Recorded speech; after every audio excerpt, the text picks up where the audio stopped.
بسم اللہ الرحمن الرحیم۔ السلام علیکم۔ ماہ رمضان کے آخری عشرے میں ایک رات لیلۃ القدر کی رات موجود ہے جو آخری 5 طاق راتوں میں موجود ہے، جو ان طاق راتوں میں 2 نفل ہر حاجت کے لیے اور ایک تسبیح پریشانیاں، مصیبتوں اور رکاوٹوں سے نجات کے لیے پڑے گا۔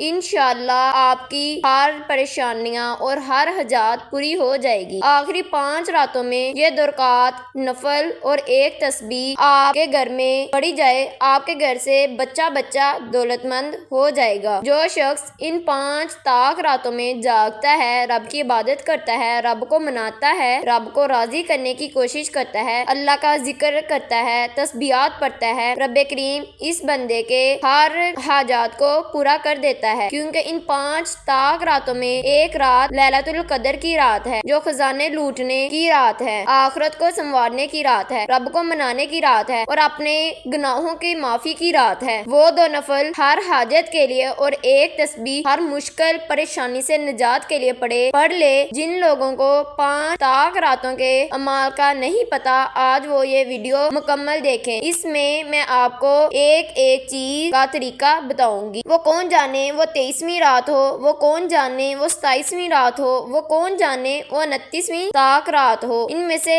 آپ جانتے ہیں کون سی رات لیلۃ القدر کی رات ہو۔ نبی کریم صلی اللہ علیہ وسلم رمضان کے آخری عشرے میں کی تیاری کیا کرتے تھے۔ اللہ کے حبیب رمضان کے آخری عشرے میں آپ اللہ تعالیٰ کی عبادت میں مصروف رہتے تھے اور تسبیحات اور یہ نفل پڑھتے تھے۔ آپ یہ 2 نفل جس حاجت کو لے کر بیٹھیں گے اور آپ اپنی ہر حاجت اللہ تعالیٰ کے سامنے بیان کریں گے، انشاءاللہ آپ کی ہر حاجت اور ہر پریشانیاں دور ہو جائیں گی۔ آخری طاق راتوں میں ایک رات لیلۃ القدر کی رات ہے، جن میں رب کریم نے قرآن مجید کو نازل فرمایا۔ قرآن مجید رمضان کے آخری عشرے میں نازل ہوا۔ رب کریم کو ان دنوں سے اور ان راتوں سے اتنی محبت ہے کہ اس نے اپنی کتاب قرآن مجید کو نازل فرمایا۔ اللہ والو، آخری عشرہ قبولیت کا عشرہ ہے، آخری عشرہ خزانے لوٹنے کا عشرہ ہے، پہلے رمضان کا عشرہ رحمتوں کا عشرہ ہے۔ پہلے عشرے میں حبیب کی امت اپنے رب سے رحمتوں کو سمیٹتی ہے اور دوسرے عشرے میں اپنے گناہوں کی بخشش کرواتی ہے اور رب کو راضی کروا لیتی ہے، اور جبکہ آخری عشرہ انعامات کو لوٹنے کا عشرہ ہے، اپنی تقدیر اور نصیب کو لکھوانے کا عشرہ ہے۔ 21، 23، 25، 27 اور 29 رمضان یہ 5 طاق راتیں ہیں۔ ان 5 طاق راتوں میں آپ یہ 2 نفل اور ایک تسبیح پڑھ لیں، آپ کی ہر حاجت پوری ہو جائے گی۔ یہ اعمال جو لیلۃ القدر کی رات کے خاص اعمال ہیں، آپ نے رمضان کے آخری 5 طاق راتوں میں لیلۃ القدر کو تلاش کرنا ہے۔ نبی کریم صلی اللہ علیہ وسلم نے آخری 5 طاق راتوں میں قیام کیا کرتے تھے اور راتوں میں اللہ تعالیٰ کی عبادت کیا کرتے تھے۔ 21ویں رمضان کی رات، 23ویں رات، 25ویں رات، 27ویں اور 29ویں ان 5 طاق راتوں میں آپ نے لیلۃ القدر کو تلاش کرنے کی نیت سے بیٹھنا ہے۔ سب سے پہلے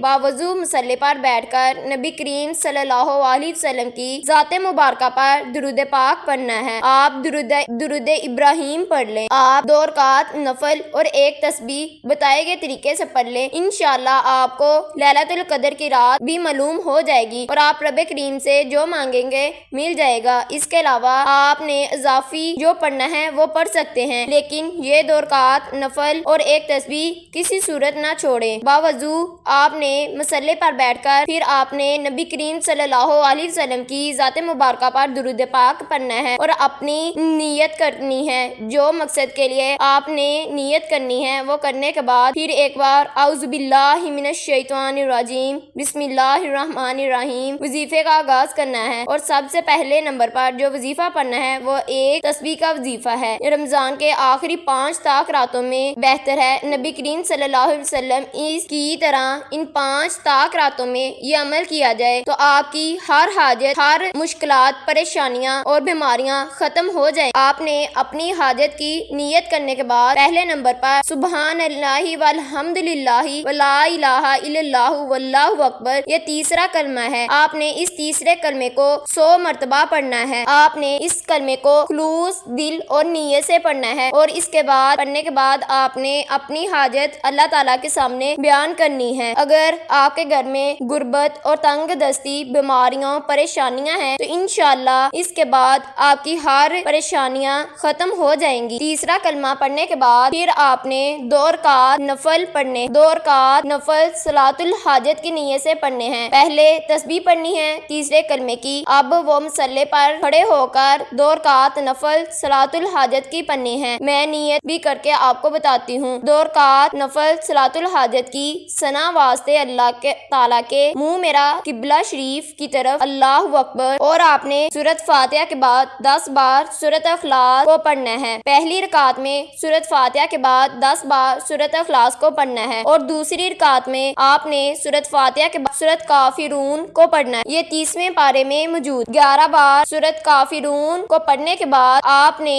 سلام پھیر لیں اور 2 رکعت نفل مکمل ہو چکے ہیں، اور اس کے بعد آپ اپنی حاجت اللہ تعالیٰ کے سامنے پیش کریں۔ تیسرا اور آخری وظیفہ، یہ بہت امپورٹنٹ اور خاص عمل ہے۔ یہ اللہ تعالیٰ کے 2 نام ہیں، یا حفیظو یا سلامو۔ یا حفیظو کا مطلب ہے حفاظت کرنے والا، اور یا سلامو کا مطلب ہے اے سلامتی دینے والے۔ یا حفیظو یا سلامو کو ملا کر پڑھنے سے ان کی فضیلت اور برکات پہلے سے زیادہ بڑھ جاتی ہے۔ آپ نے یا حفیظو یا سلامو کو 11 بار پڑھنا ہے، کیونکہ یہ راتیں اتنی خاص ہیں کہ ان میں آپ جو چاہتے ہیں وہ مل جائے گا، اور آپ کی ہر پریشانیاں، مصیبتیں، تنگ دستیاں دور ہو جائیں گی۔ آپ نے سب سے پہلے ایک تسبیح کرنی ہے، اور اس کے بعد 2 رکعت نفل پڑھنے ہیں، اور پھر یا حفیظو یا سلامو پڑھنا ہے۔ اس سے آپ کی ہر پریشانیاں، مشکلاتیں دور ہو جائیں گی۔ آخر میں میری اللہ تعالیٰ سے دعا ہے کہ اللہ تعالیٰ آپ کی ہر نیک خواہشات اور مشکلاتیں اور پریشانیوں کو دور کرے۔ امید کرتی ہوں آپ کو یہ میری ویڈیو اچھی لگی ہوگی، اس کو لائک اور شیئر کر دیں۔ اللہ حافظ۔